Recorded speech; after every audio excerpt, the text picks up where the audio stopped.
See this? This is a menstrual cup. No, it is not going to get lost inside you. No, it is not going to get stuck. No, you will not have to extricate it out of yourself.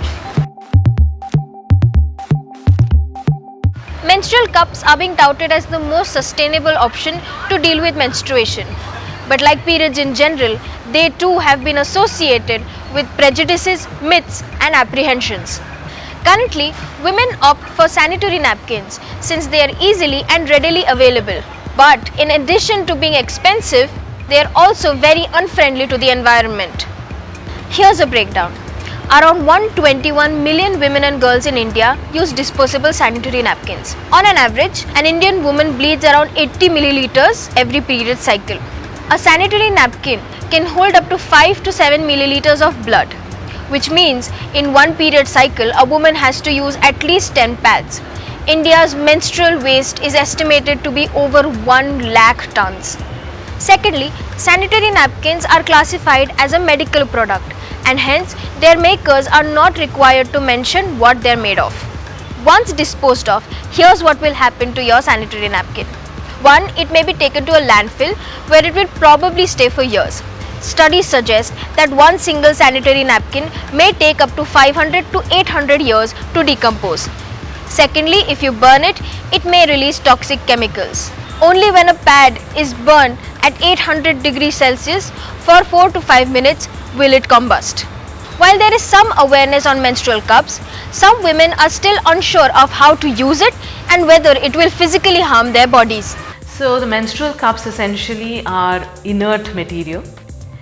They are medically inert in the sense that the same material, the silicone material, is used in various other medical equipment, such as, for example, urinary catheters and cannula, which we use to give drips to patients.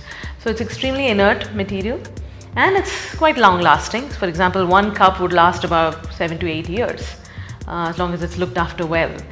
Almost every woman who has never used a menstrual cup but is looking to switch has questions like, will it hurt? How do I remove it? Will it fall out? And how high does it go? So essentially there are 3 ways of inserting the cup, right? One is a push down technique where you just push this aspect and put it in such that the pushed part is sort of anterior and this goes back, and invariably it will open up inside. The second technique is a C shape where you fold it as a C and you put it through like this, where the curve of the C is forward and the opening of the C is backward, and then as you put it in, it will just open up, it will pop open. Ideally what you would want to do is run your finger around the knob, just above the knob, and see if it's all opened up. Suppose it seems to be slightly twisted, it means it's not really opened up or it's not in the right position. Most common mistakes are that it's not high enough. Second thing, the angle is not right, so you put it in a different angle. Ideally the angle should be, as I said, backwards, and then it will open up, right? But you would notice that you're leaking if you haven't put it right. At the beginning of your cycle, the cup needs to be sterilized by boiling in hot water for 10 minutes. But you don't need to boil it every time you remove it to be emptied. 4 to 6 hours, the only reason I'm saying that is most of the times it does get filled up in that amount of time.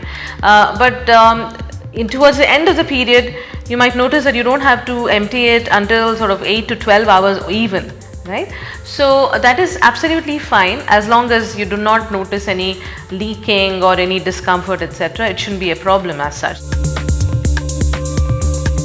The bleeding takes place through the cervix into the cup, and that's when it kind of fills up. There are 4 holes, and that is essentially to release the vacuum, because once you put it in the right place, it will hold there because of the vacuum created.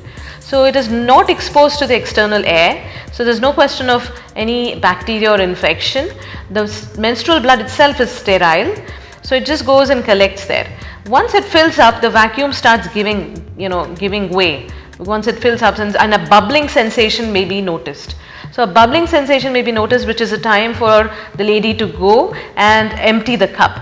So when she has to empty the cup, all she has to do is wash her hands and feel the knob. In some cups there are knobs, in some cups there are no knobs, but the knob is a way of locating where the cup is. If she feels a knob, she has to go further ahead along the knob and just press it in order to release the vacuum. Press it, release the vacuum and gently remove it and empty the cup and again put it back as it is, because in a C-shape, for example, in a C-shaped thing, and it will just open up and sit there again. The vagina itself, when you look at the cross section of the vagina, it's like a head shape, and the muscles and the mucosa keep the cup in place so that it doesn't get dislodged. Any woman who has crossed the age of 18, married, unmarried, sexually active, sexually inactive, can use the cup.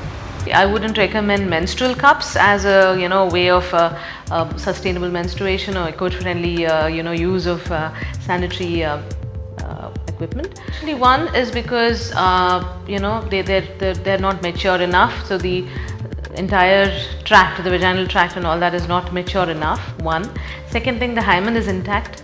So in certain cultural communities, it's regarded with a lot of what shall I say? Yeah, as a taboo to have the hymen broken. So in those situations, we generally don't recommend it as gynecologists. Women who have just delivered a child are also advised not to use the cup for a while.